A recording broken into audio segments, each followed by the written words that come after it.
Hi there. So this is a quick intro to some of the media pieces. So I'm going to do this for each unit to sort of entice you or trigger you to go into some of those readings. Because if we're in class, we'll probably start discussing some of these. But I realize that virtually it becomes a little more difficult. So I'm starting with Unit 1. And we had Capitol Police drag protesters out of their wheelchair. So here you'll probably connect to some of what we discussed in the last unit in terms of disability, in terms of nothing about us without us, in terms of what's now called crip politics. Crip politics is a word that has reclaimed cripple to become a very sort of political, very critical theory-based discourse on disability, looking at disability not in terms of impairment, but looking in terms of political marginalization and oppression. So a lot there. And you can see this within a wider American context, where again the civil rights movement, this nothing about us without us movement started the civil rights movements can be linked right back to the gay civil rights, the racial fights and Martin Luther King's, the women's feminist marches, etc., all emerged at the same time. And then the US was very powerful because it led to the ADA, which is probably the strongest piece of anti-discrimination for people with disabilities around the world. Removal of Confederate statue across the US. This one should not be too difficult to get into or get involved with. It is an example of many of the discourses that are happening around the world. For us, don't if you start with this one, don't forget to bring it back to education. So this isn't just a debate in society, but it's also a debate in education because often schools have names from people who are we're now sort of whose impact are now challenging historical impact. Um, they may be statues in schools themselves that go against the voice and and the identity building of some of my minority learners. Think of an example which I think comes up in some of the media pieces too of and the Rhodes statue at Balliol College in Oxford. A lot of people argue it's just a piece to history. He's part of the foundation of the college and has, given endowments that have led to the Rhodes Scholarship. But for a lot of um, students from the global south, particularly from Southeastern Africa, who are invited or encouraged to apply to Oxford as being this, this place that has gone through a post-colonial rethink and that now thinks of interactions between global north and global south in terms of equality. It does create a lot of contradiction when they walk in and the first thing they see above their head is the person who single-handedly has been responsible for, most of the racial politics of Southern and Eastern Africa. So not just in terms of resource sort of removal, but also of creating policies in South and Eastern Africa that have led to apartheid, etc. So don't see this as just a societal issue, but really bring it back to schools because often these issues are in schools. And for us, often the first awareness of that is when the names of the school clash with our discourse on critical pedagogy and the rights of marginalized learners and oppressed learners. I had some great pieces done last year from students who were going through with their school and school board the rename of schools because of that. So it's a matter that's really central to our concerns.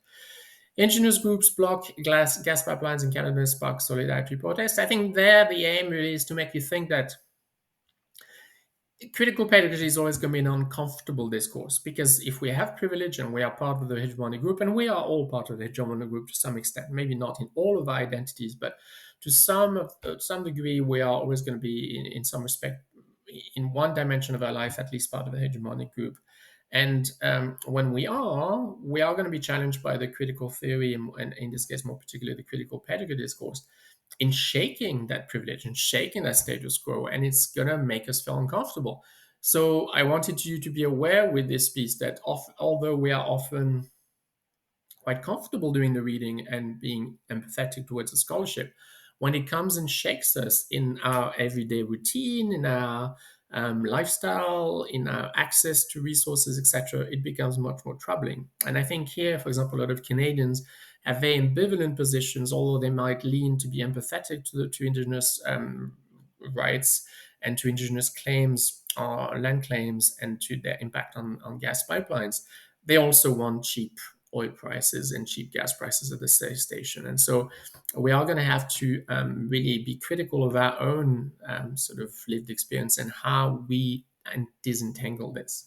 And we live with that discomfort, and it's not always easy within critical pedagogy. And we'll come back to this when we do that unit on the teacher lens and a teacher look at their own lived experience.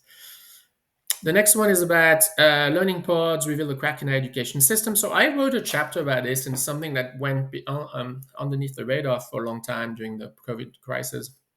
In many provinces and states in the US, the first reaction to the pandemic was, and the online pivot, was the learning pods, which really seemed like a good idea if you parents would get together since they had to sometimes continue to work, etc., remote.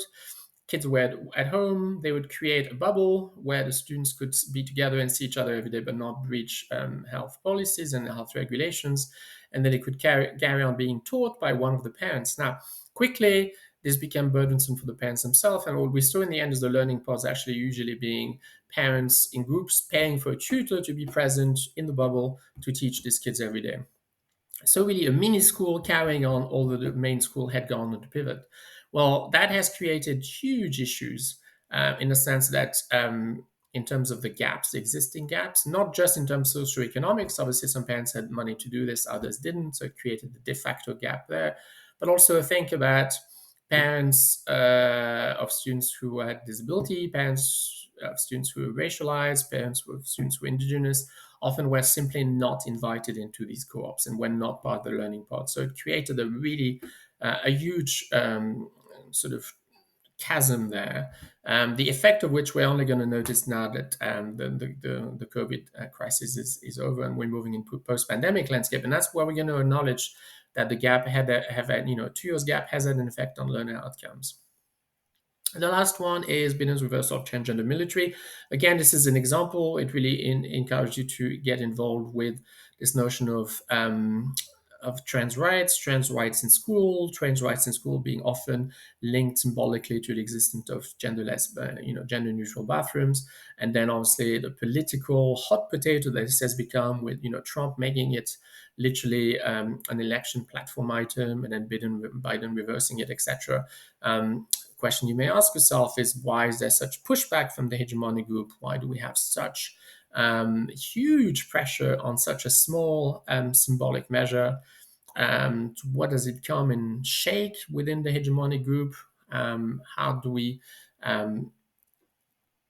sort of amplify the voice of learners who are trans in schools? There's a lot of pieces on trans rights, not because, again, it represents a majority of students, but simply because it has become sort of symbolic of how difficult supporting the voice of minority students in education can be, and how violent the pushback can be.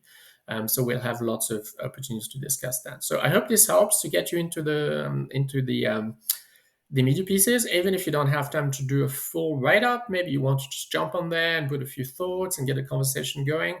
I think we are going to learn just as much from the discussion of the media pieces as we are around the scholarship and the readings, because it is a scholarship that is really, again, looking at transformative action. So we want to change the world around us. So this isn't just about thinking about transformation from the ivory tower. It's actually being on the ground and making that change. So being very sensitive to topical areas, contemporary issues, in the here and now. How are things now? What are the issues faced by minority students who are oppressed and marginalized?